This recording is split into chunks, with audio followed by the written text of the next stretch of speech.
ओम शांति। कुछ भी कर लो पर संतुष्टि नहीं होती है, क्या करूं? आत्म संतुष्टि कैसे मिलेगी? एक बहन का ये प्रश्न है कि मैं कुछ भी कर लूं लेकिन संतुष्टि नहीं होती है, आत्म संतुष्टि कैसे और कब मिलेगी?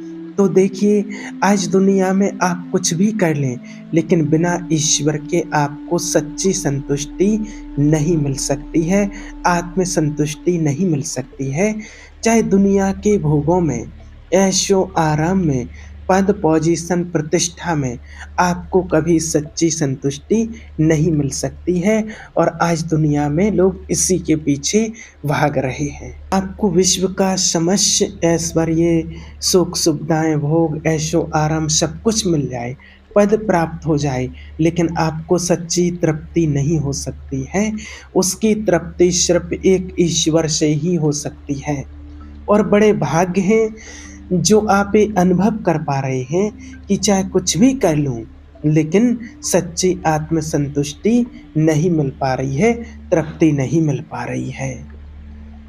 आज दुनिया में देखा जाए संसार का जो आकर्षण है माया का, जब तक हम ईश्वर की याद के द्वारा इससे अपनी बुद्धि को एकाग्र नहीं कर लेते हैं, आज जो दुनिया में माया का आकर्षण है, उसमें आज दुनिया भ्रमित है। और जब तक हम परमात्मा की याद से इसको हम मिटा नहीं लेते हैं, तब तक हमें आत्म संतुष्टि नहीं मिल सकती है। जब तक हम माया के आकर्षण को मिटा नहीं देते हैं, इससे दूर नहीं होते हैं, तब तक जो इंद्रियां हैं, शब्द, स्पर्श, गंध, इसमें ही मन हमारा विचरण करता रहता है। शब्द, स्पर्श, रूप, रस और गंध में ही हमारा मन विचलित होता रहता है। देखिए, अभी जो सिस्टम ही बिल्कुल उल्टा हो गया है, विषयों ने इंद्रियों को अधीन कर लिया है और मन को अधीन कर लिया है और मन ने फिर ऐसी व्यथा प्रकट कर दी कि बुद्धि भी फिर उसके अधीन हो जाती है, तो फिर गलत निर्णय होता है हमारे अंदर। नाना प्रकार के ऐश्वर्य, आराम, पद, प्रतिष्ठा और दुनिया में देखिए बड़ा अज्ञान है जो इन सब चीज़ों से, माया के संसार में माया की चीज़ों से, इन चीज़ों से अपने आप को तृप्ति का अनुभव कर रहे हैं। इस सबसे बड़ा दुनिया में अज्ञान है और वो लोग बड़े भाग्यशाली हैं जो इस बात को समझ पा रहे हैं, महसूस कर रहे हैं कि जो भी मैं कर रहा हूँ उससे मेरे मन को आत्म तृप्ति नहीं मिल रही है, आत्म संतुष्टि नहीं मिल रही है, क्योंकि वास्तविक संतुष्टि तो ईश्वर की याद में ही है, उसके बिना सच्ची आत्म संतुष्टि तो मिल ही नहीं सकती है। देखिए, जब हम अपने को भूल जाते हैं कि मैं एक आत्मा हूँ, परमात्मा की संतान हूँ, जब ये भूल जाते हैं तो जो हमारे कर्मचारी जो कर्मेंद्रियाँ हैं, वो मन को विचलित कर देती हैं और बुद्धि को भ्रमित कर देती हैं। तो फिर मन नाना प्रकार के दृश्य देखता है और रफ-टप में ही बिजी रहता है। रूप, रस, गंध, स्पर्श, इसमें ही मन विचलित और भ्रमित रहता है। हम स्मृति भूल जाते हैं। शिव बाबा ने जो हमें याद दिलाया है कि हम देह नहीं आत्मा हैं और देवहन में आने के कारण ही इस सारे विकारों की उत्पत्ति होती है। और जब हमें स्मृति रहती है, स्वयं की पहचान मिल जाती है, अपने आप को आत्मा समझ लेते हैं कि मैं आत्मा राजा हूँ और जो कर्मेंद्रियाँ हैं वो मेरे कर्मचारी हैं, मन मेरा मंत्री है। तो जब ये स्मृति रहती है और आत्मा की स्मृति रहती है, अपने को आत्मा समझ करके हम चलते हैं, तो सारी कर्मेंद्रियाँ फिर राजा के ऑर्डर में चलती हैं और जो मन मंत्री है वो भी ऑर्डर में चलता है। फिर कभी भी हमारा मन विचलित नहीं होता है, भ्रमित नहीं होता है। लेकिन आज संसार में इन सभी को भूल चुके हैं, इसलिए मन विचलित है और बुद्धि भ्रमित हो चुकी है, क्योंकि विकारों के अधीन हो चुके हैं।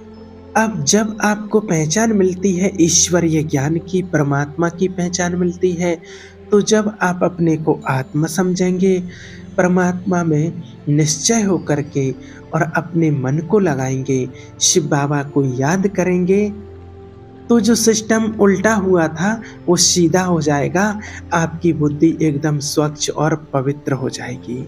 क्योंकि परमात्मा की याद से क्या होता है, बुद्धि में ज्ञान का प्रकाश होता है, ज्ञान के चक्षु जिसको कहते हैं, ज्ञान के चक्षु खुल जाते हैं, बुद्धि बलशाली हो जाती है।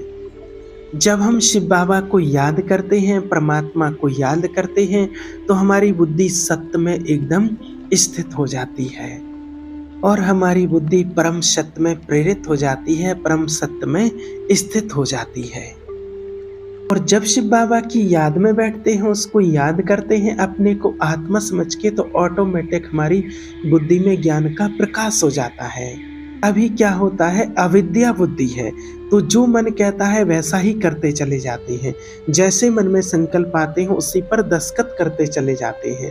और जब बुद्धि में सुमति आती है, सुमति आती है, और सुमति बुद्धि में जब परमात्मा की याद से बल मिलता है, तो जब दूसरा पक्ष बुद्धि का जो कुमति है वो उसको फिर उसका नाश करती चली जाती है, उसको मर्दन कर देती है। और सुमति बुद्धि वाले फिर मन को अधीन कर लेते हैं और मन हमारी कर्मेंद्रियों को अधीन कर लेता है।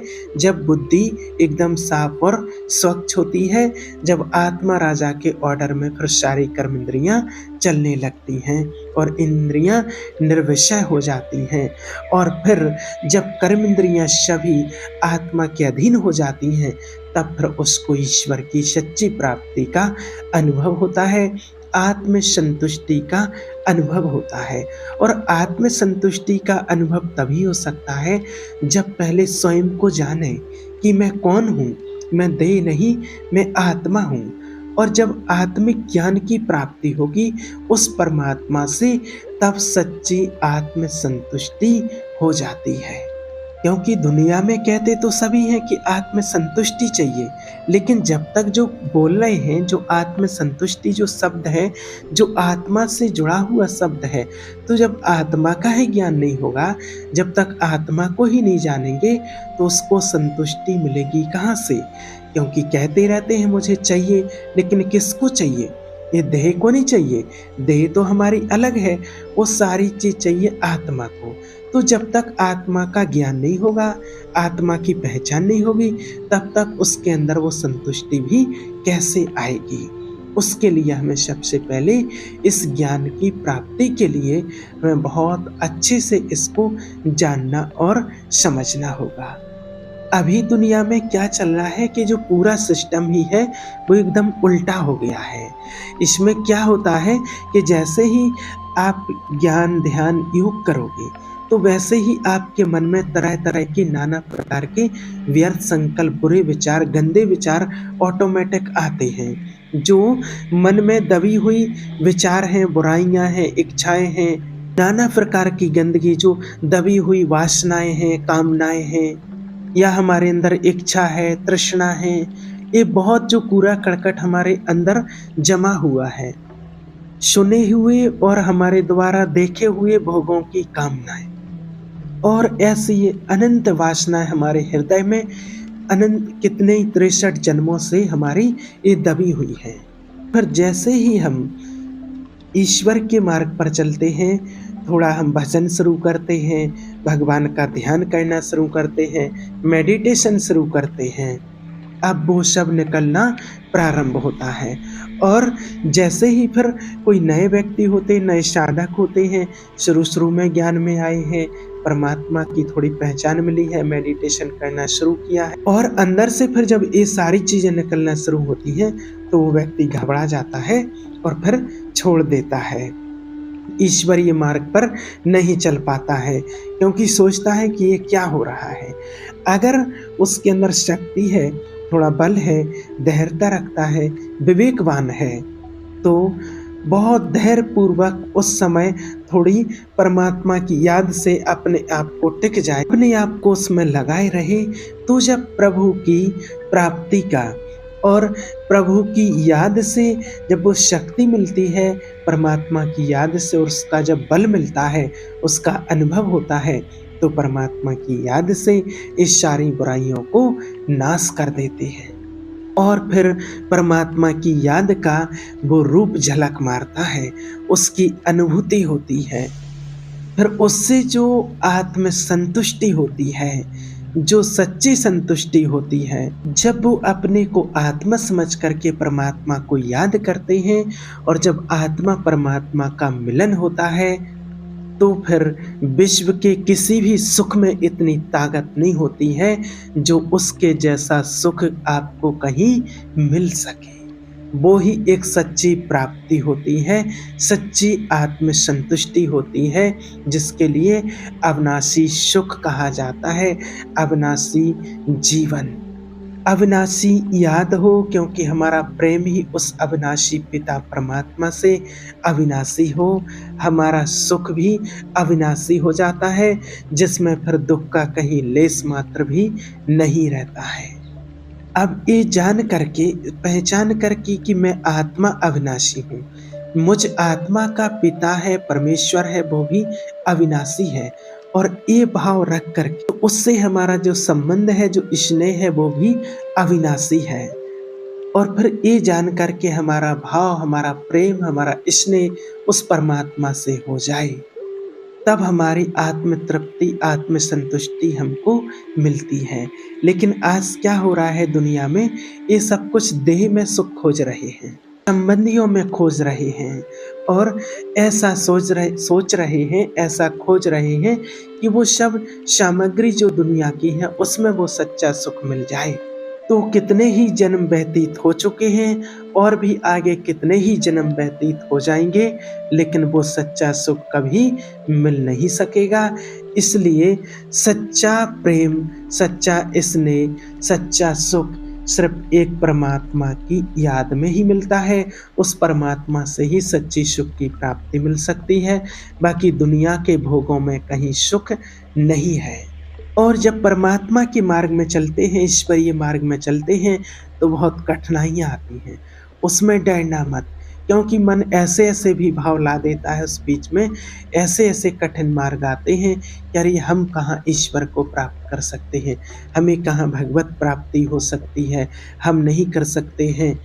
ये क्या है, हमारे अंदर जो बेईमान ठग बैठे हैं और वो हमें ईश्वर से वंचित कर रहे हैं, हमारे बल से हमें खोखला कर रहे हैं, और हमें ईश्वर से वंचित कर रहे हैं और कह रहे हैं कि आप ईश्वर से नहीं मिल सकते हो। अरे कौन सी बड़ी बात है, ऐसा वो भ्रमित करते हैं। कौन सी ऐसी बड़ी बात है जो मैं उस पिता की संतान हूँ, वो मेरा पिता है, मेरा अधिकार है, मैं उससे मिल ना पाऊँ, मैं उनका बच्चा हूँ, मैं उनसे क्यों ना मिल पाऊँ। हम वासनाओं में फंसकर इतने कमज़ोर हो गए, विकारों में, बुराइयों में फंसकर, देहभान में फंसकर इतने कमज़ोर हो गए कि अपने ईश्वर को भी, अपने पिता को, मैं उनकी संतान हूँ, तो मैं अपने पिता को, परमात्मा को ही पराया मानने लगे हैं हम। और शरीरों को हम अपना मानने लगे हैं, दुनिया वाले लोगों को अपना मानने लगे हैं, और जो अपना सच्चा ईश्वर था उसको हम पराया मानने लगे हैं।